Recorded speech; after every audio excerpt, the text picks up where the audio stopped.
여러분, 지금 중국 경제의 시한폭탄 초읽기가 시작되었습니다. 중국의 총부채가 국내 총생산 GDP 대비 300%를 돌파하며 8경 원이라는 상상조차 불가능한 숫자를 기록했습니다. 국가금융발전실험실의 자료에 따르면 작년 3분기 말 기준 중국의 부채 잔액은 400조 위안, 우리 돈으로 무려 덜경원을 넘어섰습니다. 이는 전 세계 경제를 뒤흔들 수 있는 거대한 파열음입니다. 단순히 숫자가 높은 게 문제가 아닙니다. 가장 큰 공포는 그림자 금융이라 불리는 지방정부의 숨겨진 빚, LGFB에 있습니다. IMF는 이 실제 규모가 공식 발표보다 4배나 높은 할경 2천조 원에 달할 것으로 추산하고 있습니다. 사실상 지방정부들이 빚으로 빚을 갚는 극한 상황에 몰린 것이죠. 지방정부들은 자산유동화증권 ABS를 사상 최대치로 찍어내며 버티고 있습니다. 하지만 신규 발행 채권의 62%가 오직 기존 빚을 갚기 위해 사용되고 있습니다. 생산적인 투자가 완전히 멈췄다는 뜻입니다. 중앙정부가 특별 국채를 발행해 시간을 벌고 있지만 이는 근본적인 해결책이 아닌 산소호흡기에 불과합니다. 중국 경제의 심장이 멈춰가고 있습니다. 더 심각한 것은 국민들의 심리입니다. 미래에 대한 불안감으로 지갑을 닫고 벌어들이는 돈은 오직 빚을 갚는 데만 쓰고 있습니다. 이른바 부채 디플레이션의 전형적인 모습입니다.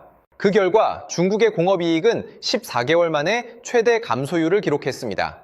공장이 돌아가도 이익이 나지 않는 구조로 변하고 있는 것이죠. 많은 전문가는 현재 중국이 1998년 장기 불황에 진입하던 일본과 흡사하다고 말합니다. 하지만 중국의 상황은 당시 일본보다 훨씬 더 절망적입니다. 당시 일본은 이미 고소득 국가였지만 중국은 아직 중진국 수준의 소득에서 고령화를 맞이했습니다. 부자가 되기도 전에 늙어버린 미증유의 위기입니다.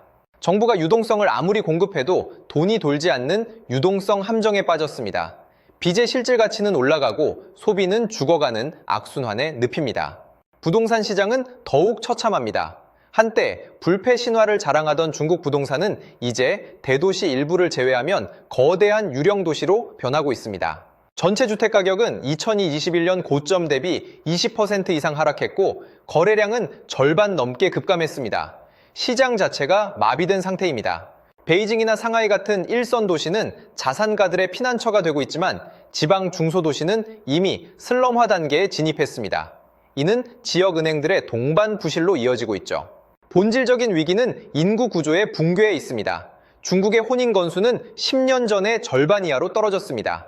집을 살 수 요층인 신혼부부가 사라진 것입니다.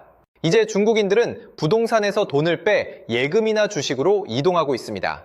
자산 가치 하락에 대한 공포가 전 국민을 휘감고 있습니다. 외국인 직접 투자 FDI 역시 4년 연속 감소세입니다. 외부 자본조차 중국을 등지고 떠나고 있다는 명확한 신호입니다. 이런 상황에서 청년들은 절망하고 있습니다.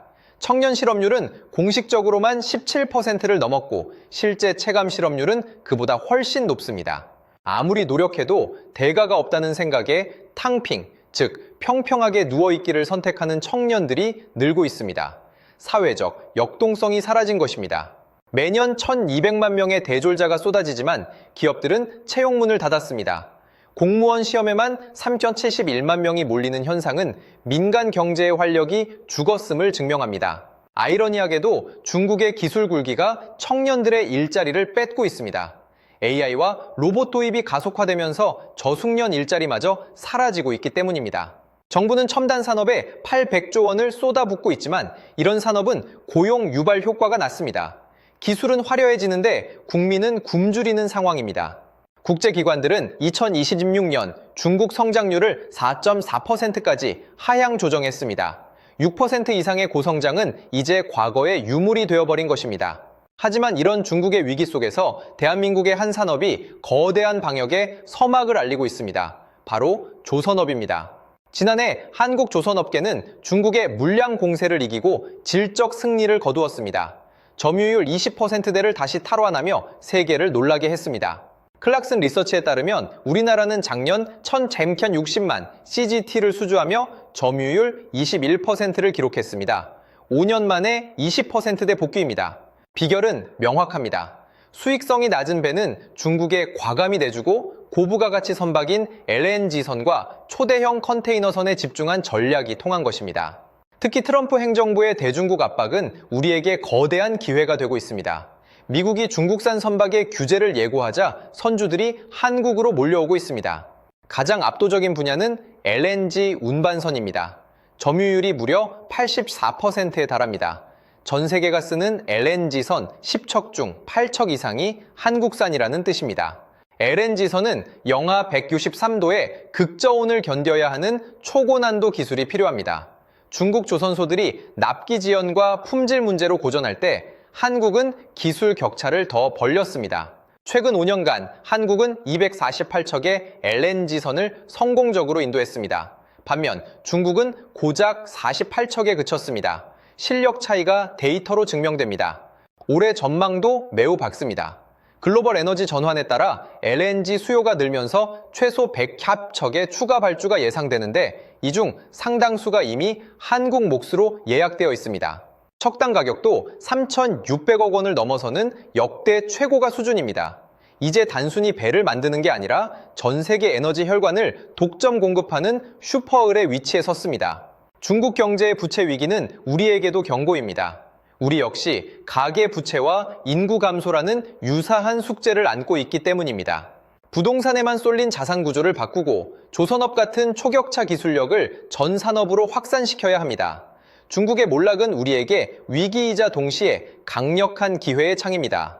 중국 청년들의 탕핑이 남의 일이 아님을 직시해야 합니다. 우리 청년들이 꿈을 가질 수 있는 산업 생태계를 만드는 것이 국가적 과제입니다. 결국 중국 경제는 화려한 기술 성취 뒤의 부채와 실업이라는 잔인한 현실을 해결하지 못한다면 일본보다 더 혹독한 장기 쇠퇴기를 피하기 어려울 것입니다. 우리는 이 거대한 변화의 흐름 속에서 무엇을 준비해야 할까요? 냉철한 눈으로 시장을 바라보고 우리만의 강점을 더욱 날카롭게 갈고 닦아야 할 때입니다.